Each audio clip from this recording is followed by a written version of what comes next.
Bon, il y a d'abord la situation générale du pays, ce qui me motive. Tout le monde fait le constat que la situation du pays n'est pas bonne. Il y a des retraités qui ne sont pas payés, il y a des grèves à gauche, à droite, au CHU, il y a des pompes funèbres dans les écoles, dans les universités. Ça veut dire qu'il y a une mal-gouvernance dans le pays. Ça, c'est la première raison qui me motive à être candidat. La deuxième raison, c'est que j'ai été le coordonnateur de la campagne du général Mokoko en 2016. Et puis, il y a eu ce qui est arrivé. J'ai décidé de continuer le combat que nous avons mené en 2016 avec le général Mokoko pour que son action ne soit pas abandonnée comme ça et jetée à l'eau. Ce sont ces deux raisons qui m'ont motivé à poser ma candidature en 2026.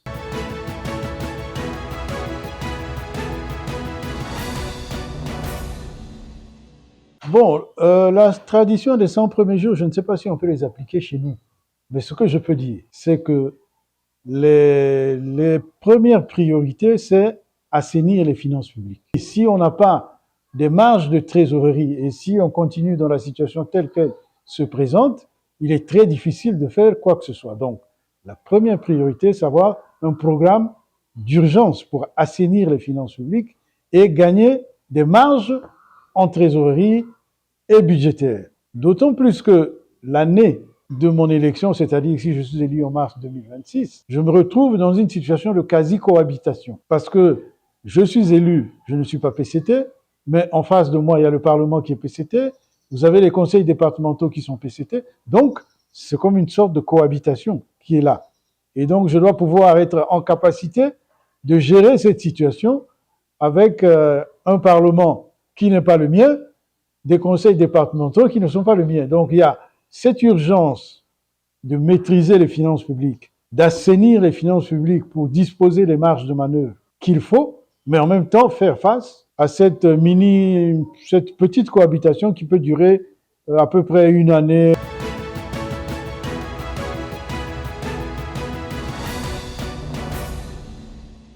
Je ne parlerai pas vraiment en termes de croissance, simplement croissance, parce que quand on parle de croissance, là-dedans, on peut obtenir la croissance par beaucoup de choses. Comme chez nous, on dit la croissance, elle est positive, elle est à 5%, mais qu'est-ce qu'il y a dedans? Parfois, c'est simplement l'augmentation de la production pétrolière qui vous donne l'impression qu'il y a une croissance. Mais en fait, le vrai défi, c'est qu'est-ce que le Congolais, est-ce que le Congolais vit bien? Est-ce que le Congolais a les moyens qu'il faut pour nourrir sa famille? Est-ce que le Congolais est bien éduqué? Il est bien formé? C'est ça les éléments fondamentaux. On regarde, pour parler vulgairement, le panier de la ménagère. C'est ça l'urgence. Mais pour faire cette urgence-là, comme j'ai dit, il y a des préalables. S'il n'y a pas une bonne maîtrise des finances publiques, il est quasiment impossible de faire tout le reste. Parce que c'est ça le fondamental. Pour que l'État ait les capacités d'intervenir. Aujourd'hui, par exemple, je vous donne un exemple. On dit que le budget, il y a des excédents budgétaires. Mais c'est purement fictif. C'est comme, je prenais un exemple, c'est comme un père de famille qui dit que il a de l'argent qu'il garde dans la maison. Mais en même temps, les enfants ne sont pas soignés, les enfants sont chassés de l'école parce qu'on n'a pas payé les assurances, ainsi de suite. Il est content. On voit bien qu'il y a un problème. Voilà. C'est un peu ça qu'il faut éviter. Il faut être sûr que le minimum qu'il faut est fait. À ce moment-là, s'il y a un surplus, on dit que c'est véritablement un surplus. Mais si c'est un surplus parce que certaines choses ne sont pas faites, ce n'est pas un vrai surplus. Donc je pense que, encore une fois, je suis désolé d'insister, mais la réalité du pouvoir sera celle-là. Maîtriser les finances publiques pour pouvoir être en capacité de faire face à tous les besoins de l'État.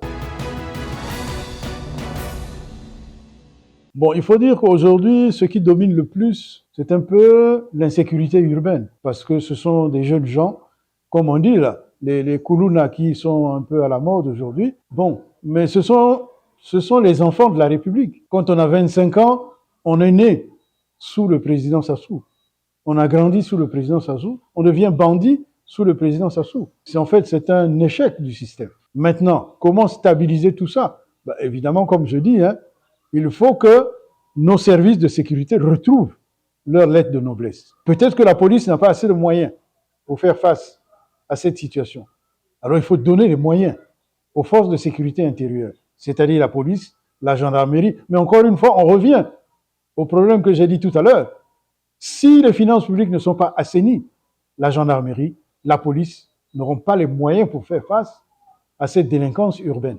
On aura beau crier, on ne pourra pas résoudre ce problème. Le préalable pour tous ceux qui vont arriver au pouvoir en mars 2007, c'est de maîtriser les finances publiques, d'assainir la gestion. C'est absolument un impératif catégorique. S'il n'y a pas ça, c'est difficile d'aller au-delà de ça.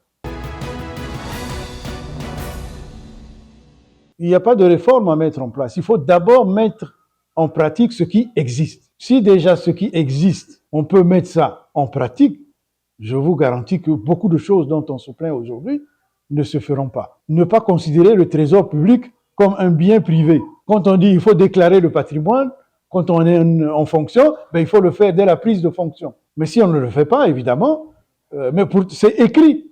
Les textes sont là. Donc la première chose à faire, c'est d'appliquer les textes qui existent d'abord, avant de penser à d'autres réformes qui seraient... Mais pour l'instant, il faut d'abord appliquer, puisque pour l'instant, on ne les applique pas dans leur intégralité.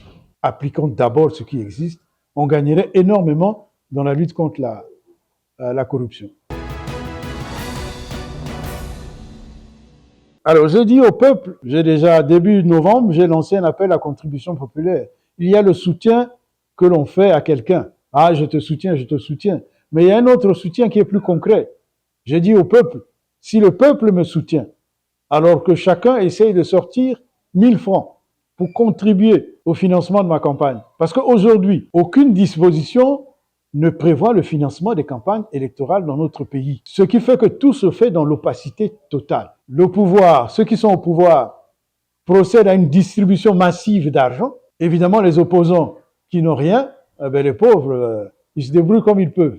Bon, certains se font, dit-on, acheter par le pouvoir pour essayer de faire semblant. Mais moi, je dis au peuple, si nous voulons du changement véritable, j'ai fait un calcul une fois avec vos amis de Pointe-Noire, j'ai dit, si 25 000 Congolais sont capables de sortir 1000 francs pour me soutenir, j'ai les 25 millions pour payer ma caution. Je ne dépendrai d'aucun financement obscur, d'où que ça vienne. Mais ça joue pour le nombre. Plus on est nombreux à donner 1000 francs, plus on est capable d'aider le candidat à financer sa campagne de manière transparente, claire et sans aucune contestation, sans aucune discussion. Voilà un peu l'appel que j'ai lancé au peuple pour financer la campagne et pour être en capacité de gagner l'élection. Voilà.